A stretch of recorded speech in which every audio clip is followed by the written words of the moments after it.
नमस्कार, मैं हूं आपके साथ अली मतर। आप देख रहे हैं खबर तो समझिए। शुरुआत बड़ी खबर से करेंगे। अब बीजेपी के हो गए हैं वीआईपी के तीनों विधायक। बीजेपी विधायक दल में तीनों विधायकों का विलय हो चुका है। विधानसभा अध्यक्ष ने विलय को मान्यता दे दी है, यानी कि वीआईपी के स्वर्णा सिंह, राजू सिंह और मिश्री लाल को अब बीजेपी विधायक के तौर पर मान्यता मिल गई है। तीनों को बीजेपी विधायक के तौर पर अब मान्यता मिली है। वीआईपी से ये तीनों विधायक अब बीजेपी में शामिल हो चुके हैं। विधानसभा अध्यक्ष ने लेटर भी जारी कर दिया है। बीजेपी ऑफिस में ही तीनों विधायकों का स्वागत हुआ। तस्वीरें आप देख सकते हैं। ये तस्वीरें जहां पर तीनों विधायकों के स्वागत के लिए बीजेपी प्रदेश अध्यक्ष संजय जायसवाल सहित बिहार के डिप्टी सीएम तारकिशोर प्रसाद भी मौजूद रहे। तो तमाम मंत्री भी यहां पर बीजेपी कोटे के दिखाई दे रहे हैं। आप तस्वीरों में देख सकते हैं वीआईपी के जो तीनों विधायक थे अब बीजेपी में शामिल हो गए हैं, यानी कि बीजेपी अब विधानसभा में सबसे बड़ी पार्टी बन चुकी है।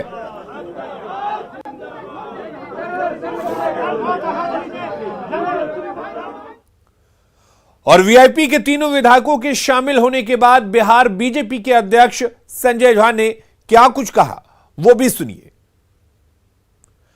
तो आपको हम बताएंगे कि आखिर संजय जायसवाल ने क्या कुछ कहा है। जब तीनों वीआईपी के विधायक बीजेपी में शामिल होते हैं, उसके बाद इधर यूपी चुनाव में गठबंधन के खिलाफ से लेकर एमएलसी चुनाव के लिए प्रत्याशी खड़ा करना मुकेश सहनी को अब भारी पड़ गया। आज वीआईपी के 3 विधायकों ने सहनी को ठेंगा दिखा दिया और बीजेपी के साथ हो गए। कुल मिलाकर यूं कहें कि सहनी की सियासी नाव अब पूरी तरह से डूब चुकी है। पूरी रिपोर्ट देखिए, फिर खबर को समझेंगे।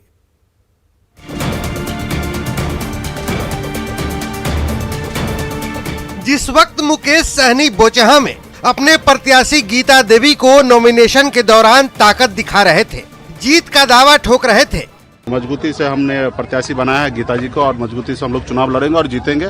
उसी वक्त पटना में उनकी सियासी जमीन खिसक रही थी। मुकेश सहनी की पार्टी के तीनों विधायकों ने पाला बदल लिया। जिन विधायकों ने सहनी को ठेंगा दिखाया वो 3 नाम है स्वर्णा सिंह, राजू सिंह और मिश्री लाल यादव, जो अब वीआईपी को छोड़कर बीजेपी के साथ हो लिए हैं। स्वर्णा सिंह दरभंगा के गौड़ा वोराम से विधायक है। मिश्री लाल यादव जो दरभंगा के अलीनगर से विधायक है और राजू सिंह जो कि मुजफ्फरपुर के साहेबगंज से विधायक है। तीनों ने मुकेश सहनी को बड़ा झटका दिया है। इसी के साथ मुकेश सहनी विधायकों के मामले में कंगाल हो चुके हैं। तीनों विधायकों का बीजेपी में आना यूपी चुनाव में सहनी के सियासी स्टैंड का नतीजा माना जा रहा है, जबकि आरजेडी इस पूरे मामले को दूसरे चश्मे से देख रही है। देखिए, जो वीआईपी पार्टी के जो विधायक जीत करके आए हैं वो मोदी के नाम पर जीत कर आए हैं, नीतीश कुमार के नाम पर जीत करके आए हैं। वो एनडीए का पार्ट बनकर करके वो चुनाव जीते थे। मुकेश सहनी ने जिस प्रकार से हमारे शीर्ष नेतृत्व नरेंद्र मोदी के खिलाफ और उत्तर प्रदेश में योगी आदित्यनाथ जी के खिलाफ और उनको हराने की बात किया है, इससे उनके सभी विधायक नाराज हैं। मुकेश सहनी जी के साथ जो बीजेपी ने किया ये तो होना ही था। नेता प्रतिपक्ष तेजस्वी यादव जी ने तो पहले ही आगाह कर दिया था कि उनका कूपन रिचार्ज नहीं होगा और जस करनी तस भरनी। जाहिर है गठबंधन धर्म के इतर जाकर स्टैंड लेना सहनी को भारी पड़ गया। पटना से न्यूज 18 के लिए शैलेंद्र कुमार की रिपोर्ट। और चलिए अब आपको सुनाते हैं वीआईपी के तीनों विधायकों के बीजेपी में शामिल होने के बाद डिप्टी सीएम तारकिशोर प्रसाद ने क्या कुछ कहा। बिहार विधानसभा में जो विकासशील इंसान पार्टी का विधायक दल है, जिसके नेता हमारी स्वर्णा सिंह जी थी, आज विधिवत उन्होंने भारतीय जनता पार्टी में विलय किया और भारतीय जनता पार्टी विधायक दल के सदस्य के रूप में माननीय अध्यक्ष बिहार विधानसभा ने घोषित भी किया। हम अपनी ओर से पूरे बिहार विधानमंडल विधायक दल की ओर से इन्हें बधाई देते हैं। और वहीं डिप्टी सीएम रेणु देवी ने कहा कि वीआईपी से बीजेपी में शामिल हुए तीनों विधायक बीजेपी के ही कार्यकर्ता हैं। विधानसभा चुनाव में तीनों का बीजेपी ने टिकट फाइनल कर दिया था, मगर जब मुकेश सहनी आरजेडी से धोखा खाकर बीजेपी के सामने गिड़गिड़ाने लगे तो इन तीनों को उनकी टिकट पर उतारा गया था। ऐसे में इनकी घर वापसी हुई है। वीआईपी में 8 हमारे ही लोग थे जिसको टिकट हम लोगों ने फाइनल किया था, लेकिन जब ये आके गिड़गिड़ाने लगे तो हम लोगों ने दिया और हम लोगों ने नहीं तोड़ा, एनडीए ने नहीं तोड़ा, खुद उन्होंने अपनी मसाल अपना ही जगाने लगे। तो ये हमारे सारे जो हमारे माननीय सदस्य हैं उन्होंने एनडीए का हमेशा सदस्य रहे, भारतीय जनता पार्टी के सदस्य रहे, लेकिन उसमें जब हमारा गए वीआईपी में तो जब उन्होंने अपना तोड़ा है तो ये खुद अपने यहाँ हमारे यहाँ फिर पुराने घर अपनी वापसी हुई है। और वीआईपी के तीनों विधायकों के शामिल होने के बाद बिहार बीजेपी के अध्यक्ष संजय जायसवाल ने क्या कुछ कहा है वो भी सुनिए। कुछ परिस्थितियां बनी, किन्हीं ने कहा कि उनको बहुत प्रताड़ित किया गया है और वो हमसे आके मिलना चाहते हैं। राजद से बहुत ज्यादा प्रताड़ित किया गया है और राजद ने उनके पीठ पर छुरा घोंपा है। वो आके खुद हम लोग क्या दरखास्त दिए कि हमें एनडीए में शामिल कर लिया जाए। तीनों हीरे 8 ऐसे उम्मीदवार थे जो भारतीय जनता पार्टी के टिकट से लड़ने जा रहे थे। ये एक समझौते के तहत हम लोगों ने दिया था। विगत 1 वर्षों से जो घटनाक्रम है आप सबके सामने है, उसमें हम लोगों ने इन लोगों ने निर्णय लिया कि भाई हम तो आपके शुरू से हिस्सा रहे हैं और ये अब एनडीए के अलग ये चुनाव लड़ने जा रहे हैं और इसलिए आपको हम लोगों को वापस कर अपने घर पे बुला लेना चाहिए। हम सबों ने यह निर्णय किया कि चूंकि शुरू से ही यह भाजपा के ही प्रत्याशी थे और एक नीति के तहत गए थे और इसलिए यह सिंपल सा घर वापसी है, इसके अलावा कुछ नहीं है। अगर उनको किसी ने पीठ में छुरा नहीं घोंपा होता तो ये सब भारतीय जनता पार्टी के कमल निशान पे ही चुनाव लड़ रहे थे और यह हमारा पार्लियामेंट्री बोर्ड ने पास कर दिया था। मैं खुद उसका सदस्य हूं। और चलिए अब इस खबर को समझते हैं। दरअसल वीआईपी के 3 विधायक बीजेपी में अब शामिल हो चुके हैं। मतलब अब विधानसभा का सीन भी पूरी तरह से बदल चुका है। बीजेपी विधानसभा में सबसे बड़ी पार्टी बन चुकी है। बीजेपी के पास अब 74 से 77 विधायक हो चुके हैं। अब तक आरजेडी विधानसभा में सबसे बड़ी पार्टी थी और आरजेडी के पास सबसे ज्यादा 75 सीटें हैं। नए सियासी सिनेरियो का नतीजा अब यह होगा कि अब सहनी का मंत्री पद जा सकता है। विधानसभा में सहनी का कोई नाम लेवा नहीं रहा।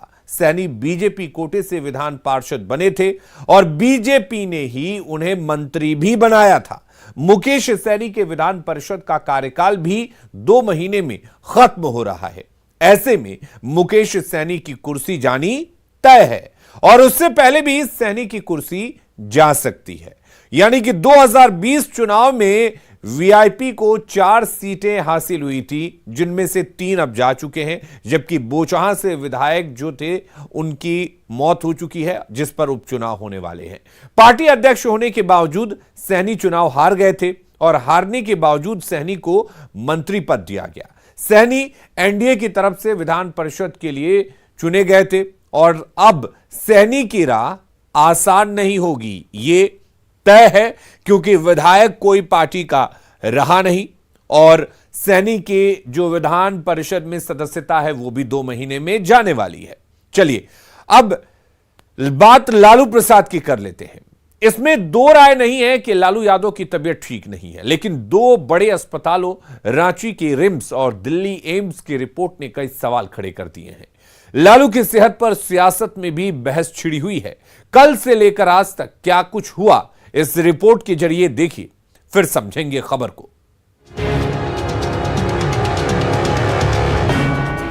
ये तस्वीरें मंगलवार शाम की हैं, जब रांची रिम्स से लालू यादव को आनन फानन में दिल्ली के एम्स ले जाया गया था। 3 डॉक्टरों की देखरेख में मंगलवार को चार्टर प्लेन से लालू को दिल्ली एम्स ले जाया गया था। लालू यादव जी का जिस तरह से इनकी तबीयत में जिस तरह से लगातार गिरावट आ रही थी, उसके बाद रिम्स अस्पताल से उनको एम्स के लिए ट्रांसफर किया गया। लेकिन चारा घोटाले में सजायाफ्ता लालू को दिल्ली एम्स ने 24 घंटे के भीतर ही डिस्चार्ज कर दिया। लालू प्रसाद यादव की तबीयत खराब हुई तो रांची से उनको भी एम्स अस्पताल में रेफर किया गया था, लेकिन जब एम्स अस्पताल में उनको लाया गया तो ये कहा गया कि उनकी जो जांच हुई उसके अनुसार उनको यहाँ से रांची के लिए दोबारा से रेफर कर दिया गया।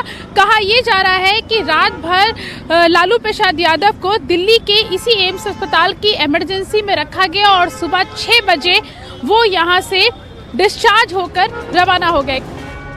लालू यादव को दोबारा रांची रिम्स लाने की तैयारी हो चुकी थी, लेकिन अचानक दोबारा तबीयत बिगड़ जाने की वजह से दिल्ली एम्स ने 8 घंटे के बाद ही दोबारा लालू को एडमिट भी कर लिया। फिलहाल उन्हें इमरजेंसी वार्ड में रखा गया है, लेकिन 2 अस्पतालों की 2 तरह की रिपोर्ट ने कई सवाल खड़े कर दिए हैं, जिस पर रिम्स अधीक्षक ने लालू को दिल्ली भेजे जाने के मेडिकल रिपोर्ट के फैसले पर सफाई दी है। पे जो कमेटी गठित की गई थी उनका जो ओपिनियन है वो मतलब सर्वोच्च है, क्योंकि उसमें सारे स्पेशलिस्ट उसमें कमेटी में विशेषज्ञ उसमें इन्वॉल्व है उनके इलाज में।